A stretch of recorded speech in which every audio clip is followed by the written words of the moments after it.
Airport ಅಧಿಕಾರಿಗಳು ಮತ್ತು ಸಿಬ್ಬಂದಿಗೂ ಕೂಡ ಢವಢವ ಶುರುವಾಗಿದೆ. ಯಾಕಂದ್ರೆ ಚಿನ್ನ ಸ್ಮಗ್ಲಿಂಗ್ ಆಗಿದ್ದು 40 ಸಲ ಈಕೆ ಬಂದರೂ ಕೂಡ ಆಕೆಯನ್ನ ಸರಿಯಾಗಿ ಚೆಕ್ ಮಾಡಿರ್ಲಿಲ್ವಾ?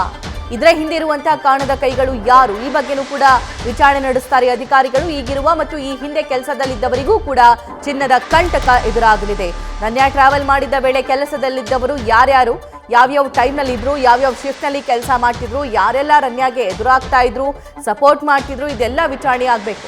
ಆಗ ರನ್ಯಾ ಅವರನ್ನ ಚೆಕ್ ಮಾಡಿರ್ಲಿಲ್ವಾ ಅನ್ನೋದ್ರ ಬಗ್ಗೆನೂ ಕೂಡ ತನಿಖೆ ನಡೆಸಲಾಗುತ್ತೆ. ಡೀಟೇಲ್ಸ್ ನಮ್ಮ ಪ್ರತಿನಿಧಿ ಪ್ರಜ್ವಲ್ ನೀಡ್ತಾ ಹೋಗ್ತಾರೆ. ಪ್ರಜ್ವಲ್, ಕೇವಲ ಹೊರಗಡೆ ಇರುವಂತಹ ಅಧಿಕಾರಿಗಳು ಆಪ್ತರು ಮಾತ್ರವಲ್ಲ, ಇಲ್ಲಿ ಇಂಪಾರ್ಟೆಂಟ್ ಚೆಕ್ ಆಗಬೇಕಾಗಿರೋದು, ಇಂಪಾರ್ಟೆಂಟ್ ತನಿಖೆ ಆಗಬೇಕಾಗಿರೋದು ಏರ್ಪೋರ್ಟ್ನಲ್ಲಿ ಯಾರೆಲ್ಲ ಸಪೋರ್ಟ್ ಮಾಡ್ತಿದ್ರು ಅನ್ನುವಂಥ ವಿಚಾರ. ಸೊ ಈ ಬಗ್ಗೆ ಏನೆಲ್ಲ ಮಾಹಿತಿ ಇದೆ, ಯಾವಾಗ ಈ ವಿಚಾರಣೆ ಸ್ಟಾರ್ಟ್ ಆಗಬಹುದು?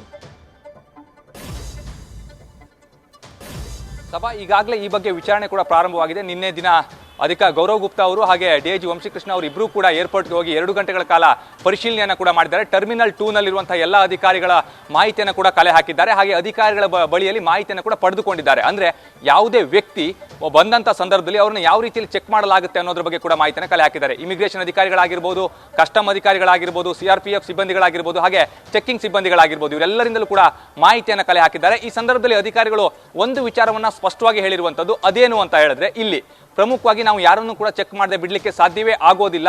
ಇಲ್ಲಿ ಗ್ರೀನ್ ಚಾನಲ್ ಮೂಲಕ ಅವರು ಬಂದರೂ ಕೂಡ 2 ರೀತಿಯ ಚೆಕಿಂಗ್ ಅನ್ನ ಅವರು ಮೊದಲು ಎದುರಿಸಲೇಬೇಕಾಗುತ್ತೆ. ಅನಂತರದಲ್ಲಿಯೇ ಅವರು ಬರ್ಲಿಕ್ಕೆ ಸಾಧ್ಯವಾಗುತ್ತೆ. ಚೆಕಿಂಗ್ ಇಲ್ಲದೆಯೇ ಗ್ರೀನ್ ಚಾನಲ್ ನಲ್ಲಿ ಬರ್ಲಿಕ್ಕೆ ಯಾವುದೇ ಕಾರಣಕ್ಕೂ ಕೂಡ ಅವಕಾಶ ಇಲ್ಲ. ಹಾಗಾಗಿ ನಾವೆಲ್ಲೂ ಕೂಡ ಈ ರೀತಿಯ ಒಂದು ಪ್ರೊಸೀಜರ್ ಲ್ಯಾಬ್ಸ್ ಅನ್ನ ಮಾಡಿಲ್ಲ ಅನ್ನುವಂತ ಒಂದು ವಿಚಾರವನ್ನ ಕೂಡ ಅವರು ಹೇಳ್ತಾ ಇದ್ದಾರೆ. ಹಾಗಾದ್ರೆ ಈ ಹಿಂದೆ ಇದ್ದಂತ ಅಧಿಕಾರಿಗಳು ಯಾರ್ಯಾರು, ಇವರು ಪ್ರಯಾಣ ಬೆಳೆಸಿದಂತ ಸಂದರ್ಭದಲ್ಲಿ ಹಿಂದೆ ಇದ್ದಂತ ಅಧಿಕಾರಿಗಳು ಯಾರ್ಯಾರು ಅನ್ನೋದ್ರ ಬಗ್ಗೆ ಕೂಡ ಮಾಹಿತಿಯನ್ನು ಕಲೆ ಹಾಕ್ತಾ ಇರುವಂತದ್ದು. ಮತ್ತೊಂದು ಕಡೆಯಲ್ಲಿ ಅವರಿಗೆ ಪ್ರೋಟೋಕಾಲ್ಗೆ ಸಂಬಂಧಪಟ್ಟಂತೆ ಯಾರು ಇನ್ಸ್ಟ್ರಕ್ಷನ್ ಅನ್ನ ಕೊಟ್ಟಿದ್ರು ಅನ್ನೋದ್ರ ಬಗ್ಗೆ ಕೂಡ ಮಾಹಿತಿಯನ್ನು ಕಲೆ ಹಾಕ್ತಾ ಇದ್ದಾರೆ. ನಿಮಗೇನಾದ್ರೂ ಇನ್ಸ್ಟ್ರಕ್ಷನ್ ಬಂದಿತ್ತಾ, ಇವ್ರನ್ನ ಪ್ರೋಟೋಕಾಲ್ಗೆ ಸಂಬಂಧಪಟ್ಟಂತೆ ಇವ್ರನ್ನ ಬಿಟ್ಟು ಕಳಿಸಿ ಅಥವಾ ಇವರನ್ನ ಹಾಗೆ ಪರಿಶೀಲನೆ ನಡೆಸದೆಯೇ ನೀವು ಅವ್ರನ್ನ ಕಳಿಸ್ಕೊಡಿ, ಈ ರೀತಿ ಯಾವ್ದಾದ್ರು ಮಾಹಿತಿಯನ್ನು ಯಾರಾದ್ರೂ ನೀಡಿದ್ರಾ ಅನ್ನೋದ್ರ ಬಗ್ಗೆ ಕೂಡ ಈಗಾಗಲೇ ಅವರು ತನಿಖೆಯನ್ನು ಕೂಡ ಮಾಡ್ತಾ ಇರುವಂತದ್ದು. ನಿನ್ನೆ ದಿನ ಸಾಕಷ್ಟು ಜನ ಅಧಿಕಾರಿ ಮತ್ತು ಸಿಬ್ಬಂದಿಗಳಿಂದ ಮಾಹಿತಿಯನ್ನು ಪಡೆದಿದ್ದಾರೆ. ಏರ್ಪೋರ್ಟ್ ನಲ್ಲಿ ಯಾವ ರೀತಿಯ ಚೆಕಿಂಗ್ ಸಿಸ್ಟಮ್ ಇದೆ ಅನ್ನೋದ್ರ ಬಗ್ಗೆ ಕೂಡ ಮಾಹಿತಿಯನ್ನು ಕಲೆ ಹಾಕಿರುವಂತದ್ದು. ಅಷ್ಟೇ ಅಲ್ಲದೆ ಇಲ್ಲಿ ಅವ್ರನ್ನ ಪಿಕ್ ಮಾಡ್ಲಿಕ್ಕೆ ಬಂದಂತವ್ರು ಯಾರು ಅನ್ನೋದ್ರ ಬಗ್ಗೆ ಕೂಡ ಮಾಹಿತಿಯನ್ನು ಕಲೆ ಹಾಕ್ತಾ ಇದ್ದಾರೆ. ಅಂದಿನ ಎಲ್ಲಾ CCTVಗಳ ಒಂದು ವಿಜುವಲ್ ಅನ್ನ ಕೂಡ ಪಡೆಯುವಂತ ಒಂದು ಕೆಲಸವನ್ನ ಅಧಿಕಾರಿಗಳು ಮಾಡ್ತಾ ಹೋಗ್ತಾರೆ. ಯಾಕೆ ಅಂತ ಹೇಳಿದ್ರೆ, ಈ ರೀತಿಯ ಪ್ರಕರಣಗಳು ಆದಂತಹ ಸಂದರ್ಭದಲ್ಲಿ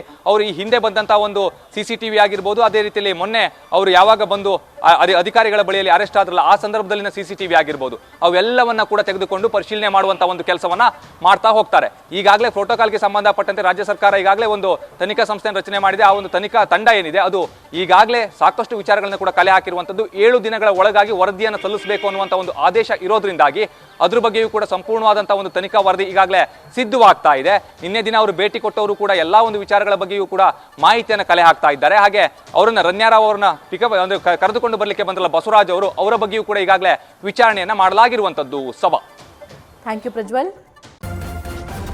ನ್ಯೂಸ್ ಫಸ್ಟ್ ನಿರ್ಭೀತಿಯಿಂದ ನಿಮ್ಮ ಪರವಾಗಿ.